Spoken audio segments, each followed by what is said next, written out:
Welcome back to another episode of Harmonious at Lunch, the show that fuels your business success. I'm Brandon Gano, your host and guide through the world of harmonious business growth. Today, we're unlocking powerful strategies with industry experts to help your business thrive. If you're a business owner, entrepreneur, or executive, you are in the right place. Join me and our incredible guests today on the journey to clarity, growth, and success. It is time to revolutionize your approach to business. Let's dive in with another episode of Harmonious at Lunch. Welcome back to some more bite-sized business advice. We have my personal favorite type of episode today. We're going to have an entrepreneur's story about how he created businesses from nothing, businesses, plural. We're going to hear the story of from start to where we are today to where he's going in the future. And the common theme that we're going to talk about is be where your feet are. I got a little bit of an insight to what that means before we started recording here, but I'm excited to go over that with you, the listener, because it's such an important topic and concept. And before we dive in any further, though, I want to welcome our guest to the show here, Hunter Berkey. Welcome to the show. Absolutely, Brandon. Thanks for having me, man. I'm looking forward to it. Yeah, so I'm excited to dive in because you shared a little bit of your backstory with me. It already sounds amazing. I want to hear the full story, though. You said to me you went from homeless to now operating 3 companies and a nonprofit, or 2 companies and a nonprofit. I mean, that's quite the journey. So please, where did this all begin? Yeah, no. So, it started off in DFW in a city called Arlington, Texas, where the home of Cowboys play. And I worked as a inside sales rep for American Racing. They got bought out by a company. I was young. I was dumb. I didn't take care of my money. And they laid us all off. Right. And I was living paycheck to paycheck at the time. It was great paychecks, but I was blowing money. And eventually ended up being homeless, right? All I had to my name was my vehicle and my clothes in the trunk. And what I would do is I would go and I would park at hotels that had free continental breakfast and stay the night in the hotel, or stay the night in the parking lot, and then get up in the morning and walk in the hotel like I was staying the night there, eat breakfast. I did have my laptop still with me, so I was trying to look for jobs and could never really find anything that stuck. I actually got hired on at Firestone for a little bit and got fired from there because I wouldn't lie to people. So that was that was a funny story. But I had a friend of mine who lived in Austin, and he was going to UT at the time. And he said, "Hey, man, why don't you come on down here, hang out with me for the weekend?" I think it was his birthday or something. Went down there, met his boss. He was working as a valet at a big restaurant in downtown Austin. And he was like, "Hey, man, I get you a job valeting. You can sleep on my couch. It's better than sleeping in your car that you've been doing for, the last however long." So I did that, took him up on the offer, got a job as a valet. A few years later, ended up becoming the lead valet of a restaurant in downtown Austin called Parkside Projects. And the owner of that business, him and I kind of hit it off. I had a good buddy of mine, actually, that was in the same boat I was at the time. And at this time, I ended up getting my own apartment. It took a while, but I got my own apartment, and I gave him the same offer that my friend gave me. And I said, "Hey, man, come down here and get your job valeting. You can sleep on my couch, and, we can figure something out." We were both in the middle of trying to get our real estate license once he moved in with me. And the owner of this restaurant that we were at, Parkside, he finally came to us and said, "Hey, I like you guys, but I don't like the company you work for. I'm looking to make a change. Is there anything you can do?" And we looked at it and we said, "Hey, give us 6 months and, we can come up with the insurance costs, the valet podiums, those kind of things. But we needed to spread it out, right, before we could afford those things." And he gave us the opportunity, gave us the chance. We opened at 2 restaurants with him in 2014, 2012. Very quickly after that, we opened up with another restaurant in 2014 called Uchi.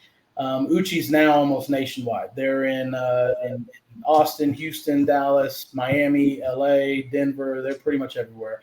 And when we got locked on with them, we kind of expanded with them. We expanded to Denver. We were about to go to Miami, but it just didn't work out. And we decided, after COVID, hey, we're just going to stay in Texas, do all your restaurants here, take care of everything here, and grow in the biggest state in the country.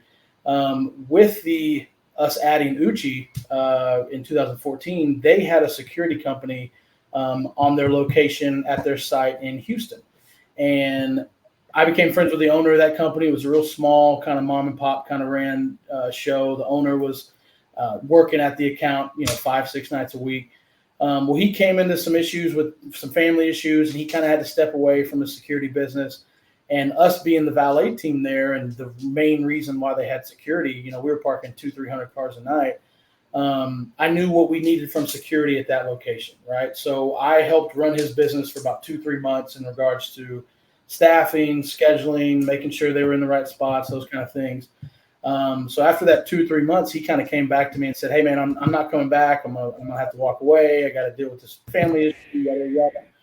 So I had to go to our client and basically say, "Hey, you guys got two options. Either A, you hire a new security company right now because he's not coming back, or you give us the opportunity to get our licensing. We'll open up a whole new LLC. We'll be a security company out here, and I think it only makes sense to have the valet and the security kind of intertwined a little bit for what we're doing." And fortunately, the relationship we had with them at the time, they loved the business and loved what we were doing, and they gave us that shot. And they said, "Hey, yeah, easy decision. Do what you guys got to do. Let's get the security going." And up until COVID, security was really just a side project. It was really just business that was tagging along with the valet. So, like I said, I have a business partner. We opened up the valet together, and him and I both were 50-50 running the valet exactly how we wanted. And I oversaw the security. And the security was really only at that one location, and we'd piggyback on a few events here and there. And that was kind of part of the reason as well for me to say, "Hey, let's do the security thing," because at these events we're doing with valet, there's half the time there's security. Why not we take advantage of that, So up until COVID, like I said, security was kind of just a side project. And then when COVID hit, both businesses were shut down for 6 or 7 months. I mean, not a dime coming into either one of them. We were very fortunate. We got the PPP loans from both sides. The security got a very small amount, just enough for me to basically pay our bills and not get back to being homeless. Valet got a little bit more. They were a lot more established and a lot bigger of a brand. But we had nothing going on. And when that happened, we started looking at it and said, "Hey, what's something that's going on that we can benefit from either one of these businesses?" And it was construction site security. Construction was still going on in Texas. There was a need for it. We had no idea what we were talking about or how to do it, but we started hitting the block and calling all these construction companies in the area, and trying to get our name out there and try to submit bids and submit quotes and all this. And finally, we got lucky and we found a builder. And I believe it was on a Wednesday or Thursday. We talked to them and they said, "Yeah, absolutely. Can you have guys out in 5 neighborhoods starting Monday?" And we kind of faked it till we made it and said, "Yeah, absolutely, we'll make it work." And sure enough, we were able to. It was a busy end of the week for getting all that ready and going, but we got it going, and those 5 neighborhoods slowly turned into 10. Those 10 turned into 15, and that builder turned into multiple builders. And then our name started getting out there somehow with just the reputation and kind of the tagging along with the valet. And when that happened, when the construction site stuff started taking off, I think after that initial phone call, my business partner and I both were like, "Hey, one of us has to run the valet and one of us has to run security. This isn't going to work." I took over security. It was kind of my baby anyway. It was all my brainchild. And then somehow we started getting clients like Formula One. So we worked the Formula One race in Austin. We're the local team there. I travel with Formula One to Miami, Mexico City, Canada, Vegas. We do all the Cirque du Soleils that come through Texas. Now we do about 300 events a year, and we turn the security stuff into a pretty large business that now we do firearm safety training, LTC training.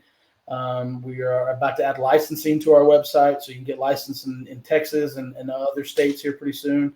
And an online store where you can purchase firearm and equipment, accessories, apparel, all those kind of things, man. So we got it going right now. That's an incredible story, first of all, and everything made sense right up until the Formula One thing. So I don't want to skip over that because Yeah. you go from a very logical progression of, okay, you have the valet company and you had the opportunity. There was an opportunity that presented itself to create the security company. Super cool that you jumped on that. And that's awesome that it actually took off and was a success. Minus the hiccup of COVID. But from there, kind of just growing naturally into construction. And then you go from at least this is how you told the story. We're at a couple neighborhoods, with a couple different builders, and now we're international with one of the biggest racing organizations in the world, and then the biggest performing arts company in the world too. You missed a little bit there. Well, I know we got short time, so no. That's the stuff. I know the listeners going like, wait a minute. I want that kind of growth for my business. Like, what did he do to go Okay, where he was to where he is? I guess I'll touch on the Formula One stuff because it's pretty simple, and it's fortunate that we make good relationships, man, and my business partner and I, that's the soul of our business, is making those good relationships, not only with our clients and possible customers and the public, but our employees, and just making sure it's all good vibes, right? And the way we got into the Formula One deal, we had a client. We still have a client. He's a really good guy, and he utilizes our services on both sides. But his name is Dylan, and he is a Ferrari collector. He owns like 20 something Ferraris, and his son's is about to be a Formula One racer. He's in the bottom level of that, kind of working his way up. I think he's only like 17 or 18 now, but he's going to be an F1 driver here in no time. But anyway, he had a pretty big foothold in everything going on at the F1 races in Austin. He knows everyone over at COTA. That's where they race it, the Circuit of Americas. And at the time, he owned a little piece of property right outside the racetrack, and he was hiring us to work parking management during the F1 races that were coming to town. Well, once we started doing that, man, I can't even remember what year that was, maybe 2016, 2017, right when they first started out there. And when he got word from us that, hey, we're doing security now, and he actually hired us a few times to take his kids around. But once he heard that we were doing security, he kind of made the introduction to the company or the people that make the decision through Formula One for their security. And what Formula One does is they hire one company out of Germany, and it's called RAD, R-A-D. And this company out of Germany, they do all the races, all 25 of them. Well, every country they go into, they hire a local team to help with certain things in the suites, what they call the Paddock Club. And they got our information. We had nothing but good things to say from our referrals to them. So they gave us an opportunity to submit a quote, and we quoted them. They liked it. They gave us a shot the first year with a very small amount of people. They said, hey, send us like 10 people a day, and it was something super small. And we knocked out of the park. We did really well. And every year since then, they've kind of added the, upped our load a little bit up until the last few years, where we're putting 50 people a day out there. We only work the suites. We only work with the driving teams and the racing teams and the suite owners and all those kind of things. And then the last 3 years of working with them, they gave me the opportunity to say, hey, we want you to start traveling with us and travel with Formula One to these local races, or local being the American races. And then last year was the first year that they said, hey, we love the way your team's been working since 2018 when we started being with them. We love the way you have been on these travel races. We want to give you the opportunity to start bringing some of your team with you to these other locations. So this is the first season that I'll be bringing people with us as well on our travel team to work alongside myself and the German company that works all of them. So, like I said, it's kind of a crazy story, but it made sense for us that we got Formula One. Now, Cirque du Soleil, I can't tell you how we got that one, other than the fact that we have pretty good SEO presence, and we were able to get a quote. We started with them in Houston. We were fortunate that we killed it and we knocked it out of the park, and they really liked what we did. And from there, we went with them to San Antonio. And then now next up, we're going to be doing the Austin and Dallas one. And they tried to get us to go to other states, just because of the way our team operates and everything. But, we said, hey, fortunately, we're only licensed in Texas right now. When and if that changes, we'll be more of assistance. But really, it's just, I guess I could say the best way that I could describe it in the short term of the growth is just relationship building, man. Just building those relationships and showing up and doing your job, It's so powerful too, because you never know, one guy who collects Ferraris, right? Yeah. You don't know who he's connected to or what that could lead to. And that's just, exactly. It's unbelievable. You never know. We tell our staff all the time, you never know who you're dealing with, man. So treat everybody like, treat everybody like you want to be treated. It's the old golden rule, right? But it's 100% true. You never know who you're talking with. You never know who you're dealing with. And, right now what's crazy and kind of not all over the place here, but the gentleman that gave us our start with the valet back in 2012, at the time he owned one restaurant, right? And he eventually expanded that into multiple restaurants. And now he's a part of essentially, better way to describe it is an HOA of downtown Austin. He's now the president of this HOA of downtown, and it's helping our security company expand. So that would have never happened if, we wouldn't be in the position we're in with the security if we would have never gotten that relationship with him, 12 years ago. So you never know who you're dealing with. You never know what can come from a relationship, and just always try to be the best person you can be to everybody, man.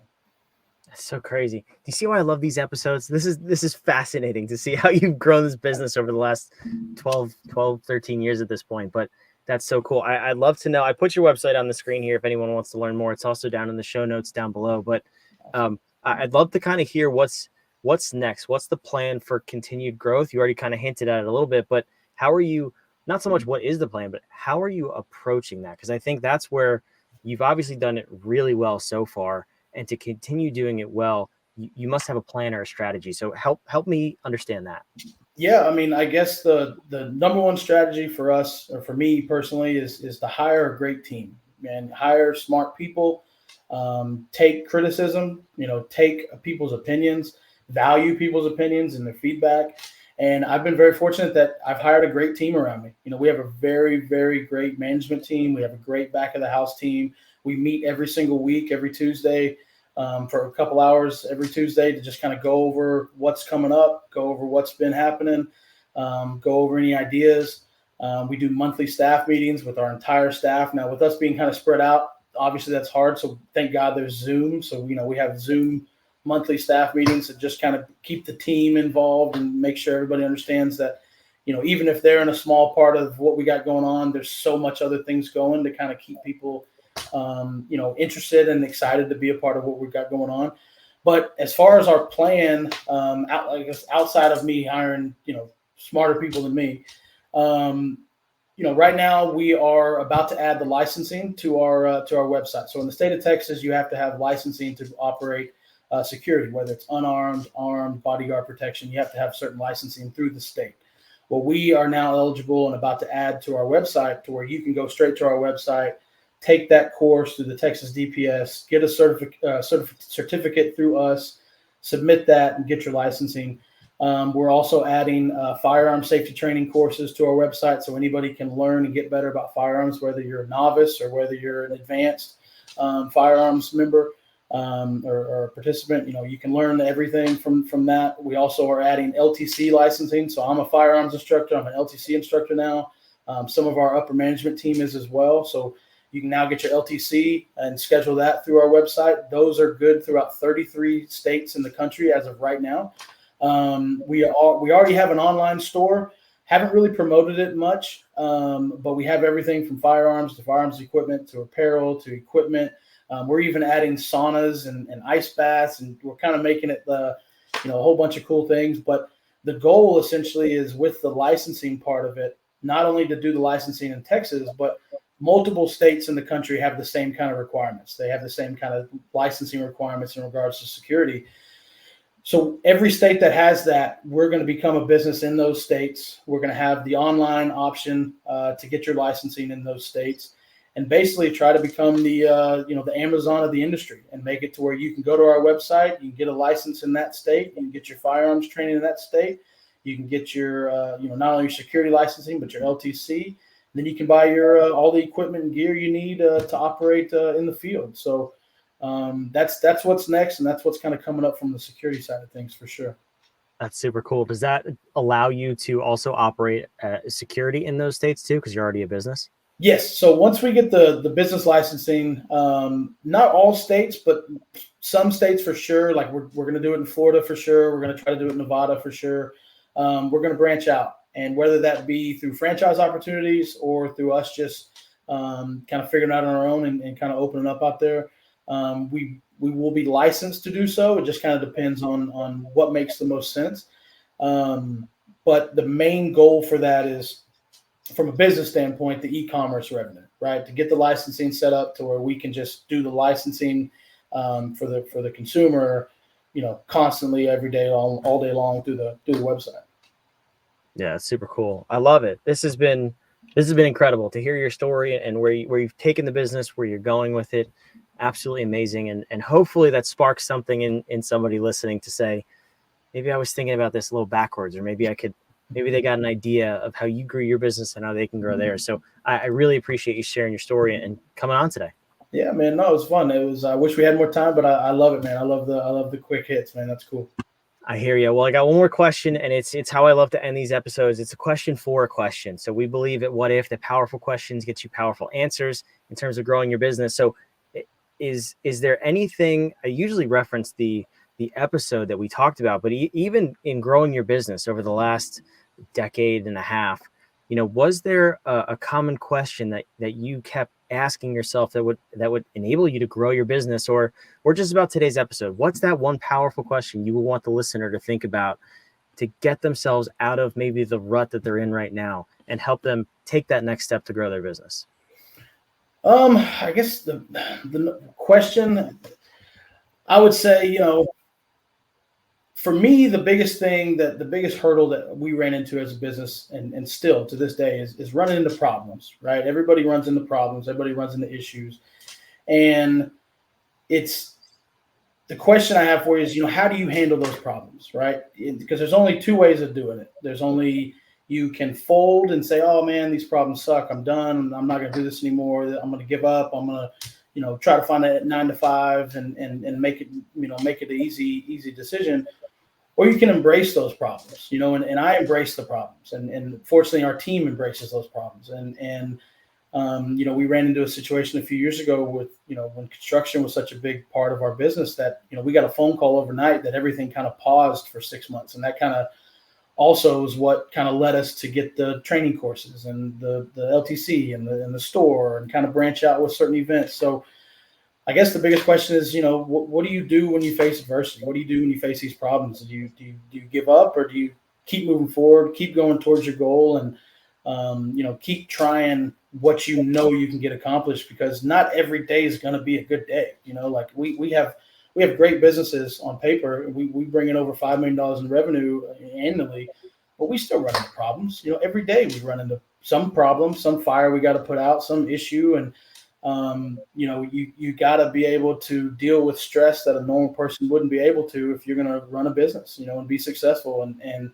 compete with the competition. And that's just the mindset you got to have. So yeah, what would you do? And what would you rather do in a problem? Would you rather give up, or would you rather keep going and have a success story and just, there's no Cinderella story with it. You're going to always have issues. You're going to always have problems. Nothing's going to be perfect, and it's just how you deal with it, And one day it'll make a good podcast episode, right? If you push through those problems. I love it. Hunter, thanks for being here. For those of you watching, listening, wherever you are, we love having you here. We love sharing these stories with you and all types of episodes that we bring. We hope that it just helps you get one step further in your business, whether it's the encouragement, the tips, the advice, the mindset, the health, whatever it is. Subscribe. We'll see you on tomorrow's episode of Harmonious at Lunch.